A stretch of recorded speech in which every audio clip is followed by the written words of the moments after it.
To anyone reading this, thank you. Thank you for allowing me to share this, for lending your heart and your time to a story so many keep hidden in silence. Your presence, your willingness to feel even a fraction of what I carry, is more powerful than I can describe. The first crack came with the slam of a door.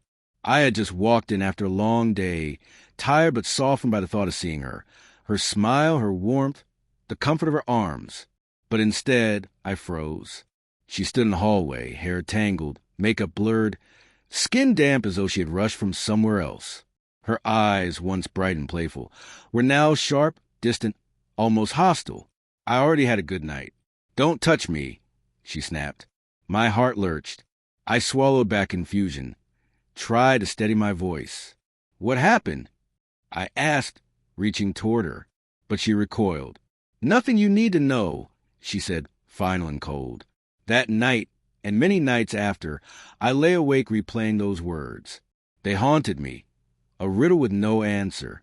I studied her every move, every glance at her phone, every late-night message she insisted was work, every sigh that felt heavier than it should have been.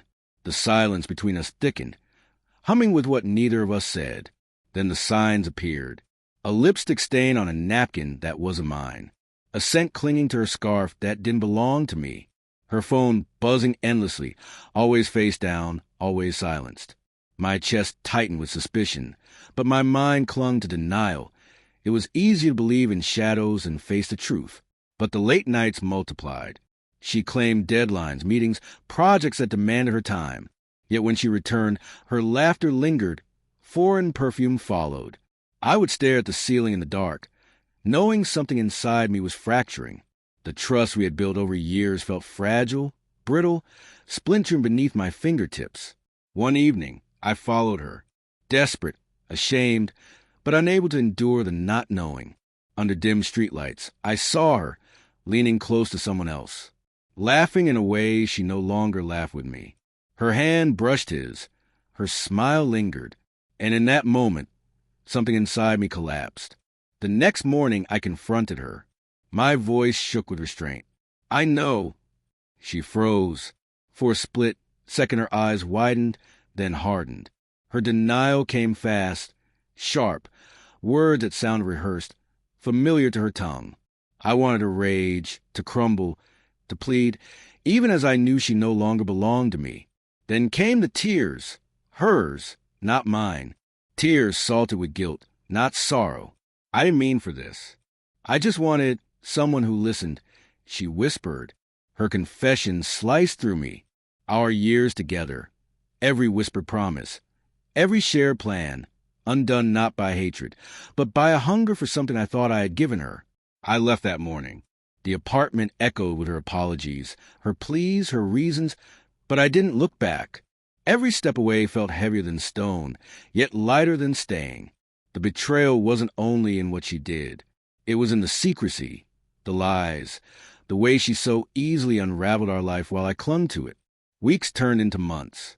I found a small apartment, a space untouched by the ghost of us.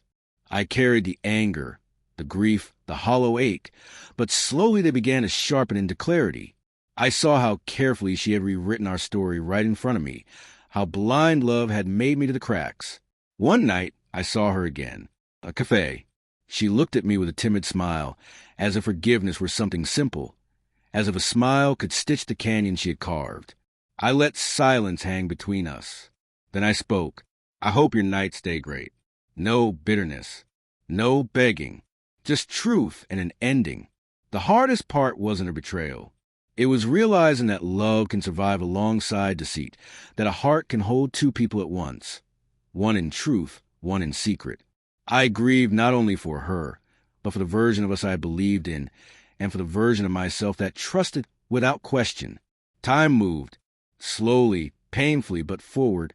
I poured myself into work, into friendships, into quiet moments of reflection. The nights were still heavy, but they grew lighter with each sunrise. Perfume on a scarf, laughter at a stranger's table. Those echoes lost their sting. They became reminders not of loss, but of survival. Closure did not come from her apologies or my anger. It came from the knowledge that I could walk through betrayal and remain whole. Sometimes I wonder if she remembers that night. The slam of the door, the words that cut me, the silence that followed. Maybe she does. Maybe she doesn't. It no longer matters. What matters is the life I carry now. The scar remains, but so does the strength it carved into me. The past is a shadow, the present a fragile light, and the future still mine to shape.